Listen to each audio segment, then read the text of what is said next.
వస్తే అయితే ఈరోజు సోషల్ మీడియాలో ఒక వార్త హల్చల్ చేస్తుంది. ఇది నగరకలకు సంబంధించిన వార్త. ఇక్కడ ఒక కోడి పంచాయతీ స్టార్ట్ అయింది. ఆ కోడి పంచాయతీ ఏంటంటే రోజు నగరకల్ మండలంలో గొల్లగూడెం సంబంధించి ఈ వార్త దీనికి సంబంధించి. అయితే ఆ కోడి రోజు ఊరంతా తిరిగి ఈవినింగ్ ఇంటికి వచ్చేదట. అయితే పక్కనే ఉన్న రాకేష్ అనే ఇంట్లోకి ఆ గడ్డివాము దగ్గరికి కోడి రోజు వెళ్ళి ఆ గింజలు అవి ఇవి అని ఉంటే అవి తింటూ ఉండేదట. ఆ తింటూ ఉందని అక్కడున్న రాకేష్ అనే వ్యక్తి కట్టె తీసుకొని విసిరేస్తే ఆ కోడి కాళ్ళు ఇరిగిపోయినాయట. ఆ కోడి కాళ్ళు ఇరిగిపోతే ఆ ముసలావిడ, కోడిని పెంచుకుంటున్న ఆ ముసలావిడ, నా కోడి కాళ్ళని ఎట్లా ఎరగొడతామని పోలీస్ స్టేషన్కి వెళ్ళింది. పోలీస్ స్టేషన్కి వెళ్ళి ఆ కాళ్ళు ఇరగొట్టిన ఆ రాకేష్కి ఎట్లయినా శిక్ష పడాలి, నా కోడి నా కోడి కాళ్ళు ఎట్లా ఎరగొడతాడు అని పోలీస్ స్టేషన్లోకి కేసు పెట్టడానికి వెళ్ళింది. అయితే అక్కడ ఉన్న పోలీసు వాళ్ళు టోటల్ ఎందుకులే గొడవ, ఇలాంటివి సహజంగా జరుగుతూనే ఉంటాయి కదా, ఎందుకు అని సరే అమ్మా చేద్దాం తీ అని ఏదో సర్ది చెప్పడం చూస్తే లేదు మీరు నవ్వొద్దు అని అనుకుంటూ ఎట్లయినా ఆ అబ్బాయికి శిక్ష పడాలని, ఆ కోడి కాళ్ళు ఇరిగినందుకు బాధ కాదు కానీ అబ్బాయి మీద కోపంతో శిక్ష పడాలని ప్రయత్నం చేసినట్టుంది. బాగా రాత్రి వరకు బాగా ప్రయత్నం చేసింది. అయితే పోలీసు వాళ్ళు సర్ది చెప్పి రేపు ఊరికి వచ్చి పరిష్కరిస్తామంటే సరే అని పోయిందంట. అది ఈ కోడి పంచాయతీ సంగతి. ఈ కోడి పంచాయతీ నకరకల్ మండలంలో హల్చల్ చేస్తుంది.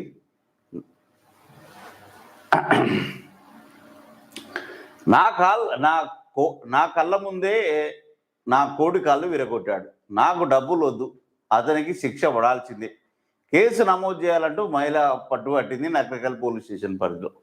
ఇది సోషల్ మీడియాలో హల్చల్ చేస్తున్న వార్త. ఇక పూర్తిగా నేను చెప్పింది అది పూర్తిగా సమాచారం, దానికి మళ్ళీ పూర్తిగా ఎక్స్ప్లెయిన్ చేయాల్సిన అవసరం లేదు. అది కోడి పంచాయతీ.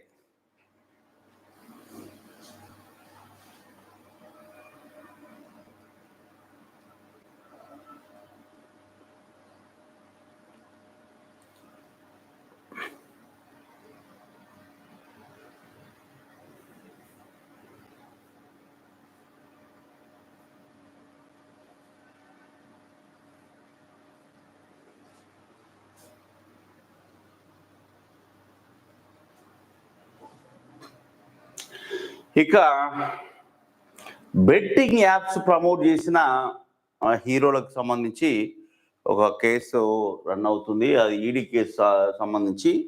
ఈ బెట్టింగ్ గంజాయి కేసులు ఎటు పోయినాయో, ఇవన్నీ కేసులు లాస్ట్ గత ప్రభుత్వంలో ఉన్న కేసులు ఎటు పోయినాయో తెలియదు కానీ ఇప్పుడు బెట్టింగ్ యాప్లకు సంబంధించి ఒక కేసు క్లియర్గా కనిపిస్తుంది.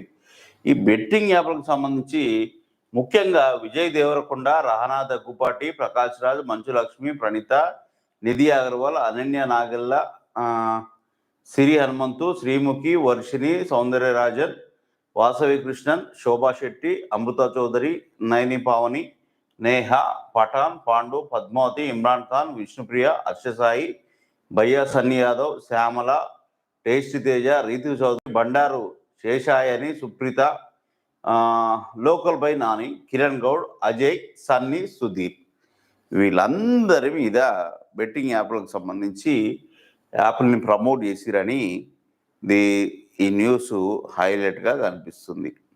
అయితే ఈ న్యూస్కి సంబంధించి మనం మాట్లాడుకునే ముందు, బెట్టింగ్ యాప్లు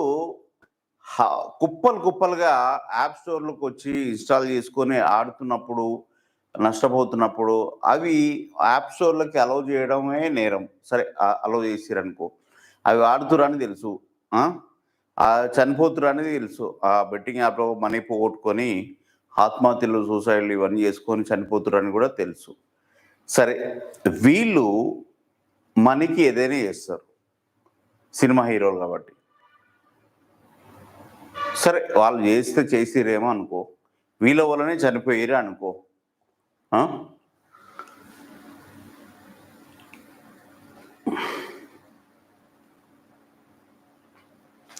సిగరెట్ తాగే వాళ్ళు ఉంటారు.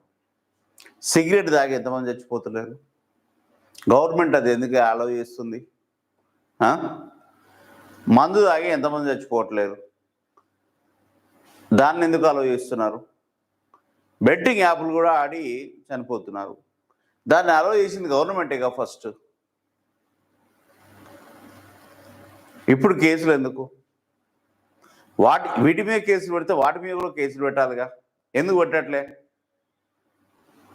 ఎందుకంటే వీళ్ళు అలగా దొరుకుతారు వీళ్ళందరూ. ఇది బెట్టింగ్ యాప్లకు సంబంధించి. సరే, అది నేరమే, తప్పువే, నేను కాదంటలేను. బెట్టింగ్ యాప్లు ప్రమోట్ చేసి డబ్బులు కూడా కట్టుకున్న వాళ్ళు వీళ్ళంతా, నేను తప్పే అంటున్నా. కానీ ఇవి ప్రమోట్ చేసినప్పుడు, టీవీల్లో వచ్చినప్పుడు, సెల్లో వచ్చినప్పుడు తీసుకొని చర్యలు తర్వాతకి తీసుకున్నారు. సరే, అది కూడా మంచిదే సమాజానికి.